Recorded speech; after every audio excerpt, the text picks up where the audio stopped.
Hebrews Et Jean worked with a a mélangé horizontal line of time l'hébreu est in their en thinking. train Past, d'aller present, and avec future. un temps, The God who was and is to come. tout droit, le passé, And le all their présent, le thinking futur. is on this Le timeline. Dieu qui était, qui And est et qui time va has venir. purpose Et la and pensée des progress. Hébreux va Greeks toujours didn't think dans like cette that. They direction. thought on a vertical Ça line progresse. of space. Et les Grecs ne pensent pas, les Grecs pensent de manière verticale.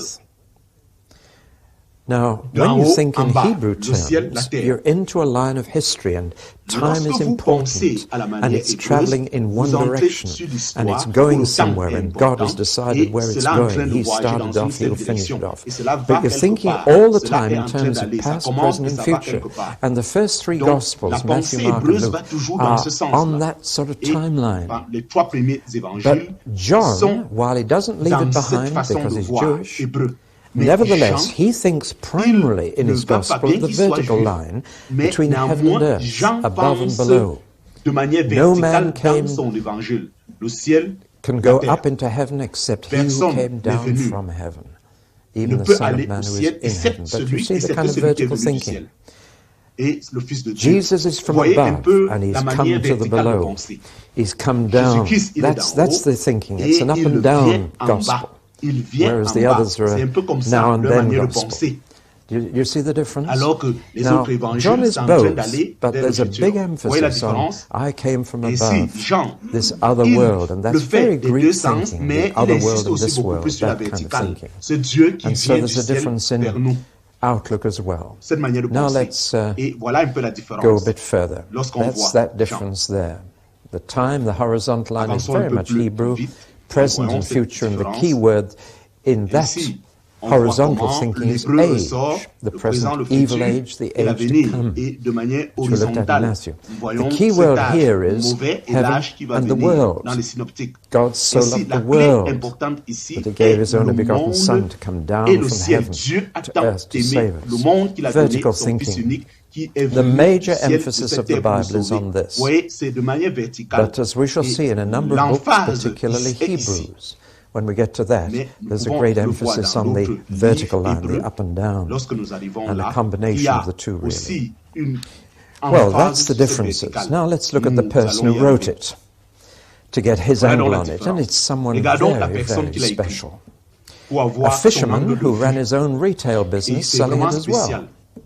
As far as we know, he fished in Galilee, but he clearly had connections in Jerusalem, and it's almost certainly that he had a retail business for selling the fish in Jerusalem once he'd caught them in Galilee. He certainly was a man of two worlds. He was a man of the north and the south, whereas most of the apostles were northerners. In fact, the only real southerner in the 12 was Judas of Carios, or Judas Iscariot, and he was a misfit anyway, as we know. Jesus found his real support in the north, but John was a bridge between north and south, and he clearly had influential connections down in the south. Now, of the 12 disciples, I don't know if you ever realized that at least 5, and probably 7, were Jesus' own physical relatives. And that's really quite a tribute to Jesus, isn't it? That he managed to get so many of his family, but not of his immediate family. Until after his resurrection, none of his immediate family believed him. None of his 4 brothers or his sisters.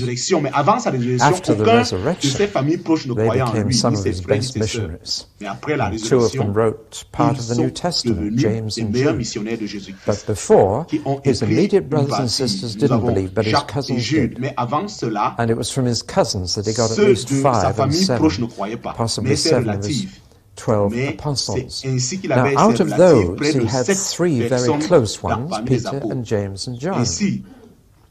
And out of those 3, he had 1 special. Now, Jesus didn't have favorites, but he did have these inner circles, and this 1 special. And whenever they sat at a meal, of course, they didn't sit at chairs with their feet out of sight under the table, as we do. They lay sideways, and their feet were right next to the face of the next person. That's why you had to have your feet washed before a meal. Since we stick our feet under the table, we just wash our hands, but they had to wash feet. But it meant that you were leaning on someone's chest. And literally, the person who leaned on the host's chest was the bosom pal, the bosom friend, the closest. And whenever the disciples sat at a table, John was in that position. And in a very modest way, he doesn't name this, but throughout the Gospel he says, the disciple whom Jesus loved This is the one. I was the closest. Furthermore, he was not only the closest to Jesus, but he was the last surviving apostle. The last one to know Jesus personally. All the others had been assassinated by the time he wrote this book, so he had to get it down quickly, since he was the last. And he'd known Jesus better than any of the others. He'd been in a position to whisper to him. Time and again, he had a private conversation even when they were together with the others. So he had this unique insight. He's now an old man. And at the end of his gospel, he retells the story of how Peter, with typical curiosity, putting his nose into other people's business, asked what was going to happen to John. After Jesus had told Peter, you are going to be crucified, Peter. Peter lived with that knowledge for 30 years. And then dear old Peter says, and what's going to happen to John? And Jesus' reply was, mind your own business, Peter. He said, if I decide that he will still be around when I return, that's none of your business, Peter. You follow me. And from that day, a rumor went round that Jesus would come back before John died. But that was not what Jesus said. And John says so at the end of his gospel. That's not what Jesus meant. He was just telling Peter to mind his own business. But John did survive, and maybe that was why Jesus put his mother in John's charge. I always wondered why the brothers and sisters didn't take Mary over. But they were killed for Jesus. And Jesus kept John, not just to look after his mother. I think Jesus kept John from assassination because he wanted someone to keep the knowledge alive, that personal knowledge of himself, and ultimately, obviously, led him to write it down. And that's how the gospel came to us. So he doesn't hesitate to expand Jesus' words. And that's a bit of a problem to some readers. He paraphrases what Jesus said to bring out the full meaning of it. Really believes he knows Jesus' mind so well that he can expand what he said. For example, John 3:16, for God so loved the world that he gave his only begotten Son. John 3:16. Who said that? It's a strange thing for Jesus to say. It's kind of a third person talking about Jesus in a rather indirect way. For Jesus to say, for God so loved the world that he gave his only begotten Son. It's something that someone would say about Jesus. And yet in chapter 3, it's on Jesus' lips, apparently. That's the kind of thing you'll find all the way through John. John is expanding what Jesus said because he really understood what it meant. And he draws out the implications, almost putting it into the mouth of Jesus, but he's paraphrasing, he's interpreting for us what Jesus said, and the Holy Spirit is guiding him to do so. So I don't have a problem with that. But it does mean that sometimes you're wondering, is this Jesus talking, or is it John expanding what he said? It could be either, but it's still the true Word of God inspired for us. Now we come to the purpose for which he wrote, and that's the real key. And just as Matthew gave us the purpose at the end of his gospel about discipling the nations and teaching them to observe all that I've commanded, so at the end of John's gospel, as we had read earlier this morning, we have the reason. The whole world isn't big enough for the books if everything Jesus said and did were written down. But these have been written. In other words, I've selected what I've written. Out of all the material, I've carefully selected these things for this purpose, that you might believe that Jesus is the Christ, the Son of the living God, and that believing you might have life in his name. Now, I'm going to retranslate that for you. I'm sure you know the New Testament was written in Greek. And Greek is not the same as English. And there are peculiar tenses of the verb in Greek. It's such a tragedy that they don't always come out in English.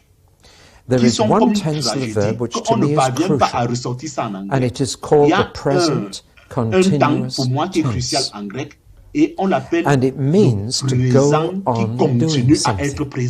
And to translate into English, you've got to add the two little words, go on. For example, Jesus didn't say, ask and you'll receive, seek and you'll find, knock and it will be open to you. He actually said, go on asking and you'll receive. Go on seeking and you'll find. Go on knocking and it will be open to you. And somebody says, I once asked for the Holy Spirit and nothing happened. But Jesus said, go on asking. How much more will your Heavenly Father give the Holy Spirit to those who go on asking? And if you really want something, you go on asking, don't you? And our children wanted bicycles. Daddy, can we have bicycles? Then, not yet. Week later, everybody else has a bicycle. Week later, save bus fares if we had bicycles. They go on asking. And in the context of Luke 11, where Jesus said, go on asking for the Holy Spirit, he talked about a neighbor knocking at someone's door and going on knocking until he got them out of bed and got what he wanted. So go on. Now then, listen to the verse I've just quoted, properly translated. These are written that you may go on believing that Jesus is the Son of God. And going on believing, you will go on having life.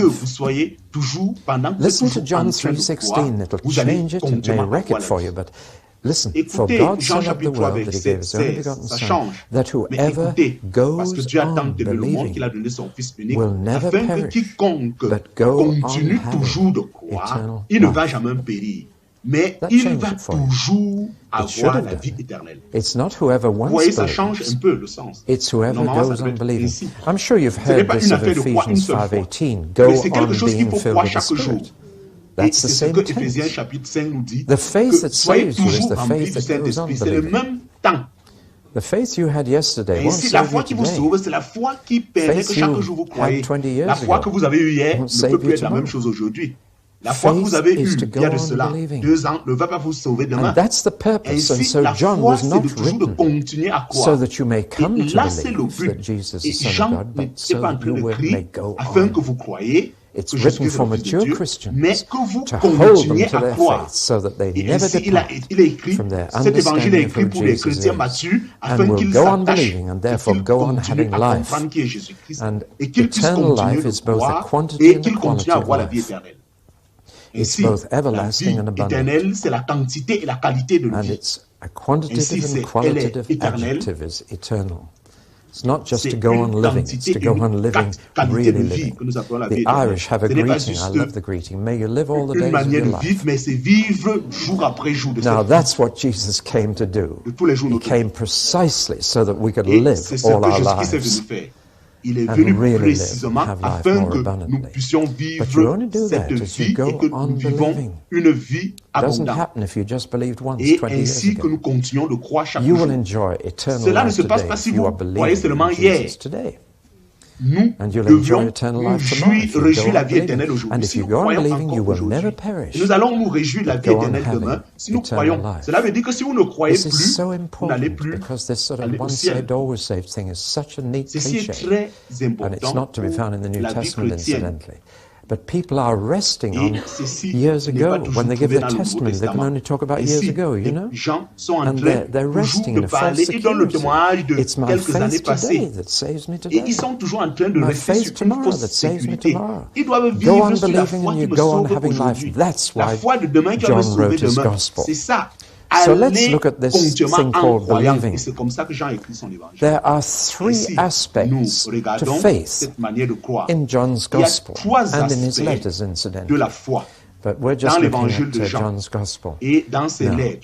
Now, the 3 aspects, by the way, this verb believing occurs 98 times in this Gospel. That is far, far more than the other 3 put together. Even Matthew, though I told you faith was a characteristic of Matthew, nearly 100 times John talks about believing. And it's the verb he uses, not the noun. He rarely talks about faith. He always talks about believing. Because believing is something you do. Believing is something active. It's a verb, not a noun. It's not something you have. It's something you do. And so he's always using the verb. But there are 3 dimensions to believing in John. And unfortunately, many people don't always get the 3 dimensions. I've given them rather complicated names just for a bit of alliteration, but Don't worry about that. Alliteration is the province of fools, poets, and Plymouth Brethren, I've been told. Well, I don't know. But let's look at these three words. First of all, credence. That means to believe that something is true. The key word there is that. To believe that Jesus died. To believe that he rose again. It's believing in certain historical facts. It is accepting the credibility of the gospel, accepting the truth. But of course that's not saving faith. Because anybody could say that they believe that's something. I know a budgerigar who sings hymns, belongs to an old lady in Cardiff and can sing a whole verse of what a friend we have in Jesus. And when visitors come to this old folks' home, they hear a little voice saying, what a friend we have in Jesus. And they look around and here's this budgie in a cage. And they push money through the bars of the cage for some reason. And the lady who owns it sends the money to a mission in Africa. Now that budgie is doing more than most church members. Because it is actually praising God every day, and it's supporting a missionary in Africa. And the old lady has sent £175 already. It's just a budgerigar, it's not a believer. And there are an awful lot of budgerigars in the church saying the creed, yes, I believe that. And the creed is, I believe that. But you see, that's only the beginning of faith, to accept the truth. The devil believes the truth too. He accepts it and he trembles, at least he does that about it. He's not a believer. So believing that something is the beginning of faith, and accepting the truth, the words and works of Jesus. But then it must move into confidence, to believe in someone. How many of you believe in me? Not a very great response. How many of you believe that I exist? There now you see, word the appeal properly, you get a bigger response. But you see, believing that I exist is one thing. That's credence. You find that credible. But believing in me, I don't even know if those who hesitatingly put up their hands actually do. If you give me all your money to look after, I'll believe it. To believe in someone, you've got to do something to show them you trust them. You follow me? That you have confidence in him. And that's to believe in Jesus. Accepting the truth is the first step. Doing it by trusting and obeying shows Jesus you trust him. If you do what he tells you, you've got confidence in him. But even that is not enough. There is this third dimension, which I've already mentioned, which is to go on believing. And invariably, this verb in John is in this present continuous tense, which means to continue believing. In both the Greek and the Hebrew languages, faith and faithfulness are the same word. Sometimes you don't know which it means. In other words, if you really trust someone, you will go on trusting them whatever happens. You follow me? If you are really full of faith, then you will be faithful. You'll go on believing in someone. Whatever happens, and whatever it costs. Now that's faith in the Fourth Testament. It's not just accepting the truth and doing the truth, it's holding the truth. And he says, you will really be my disciples if you hold on to what I say, and you will know the truth, and the truth will set you free. And holding is a vital dimension of faith, because you can make shipwreck of your faith. Many do. They don't hang on there. Hold in.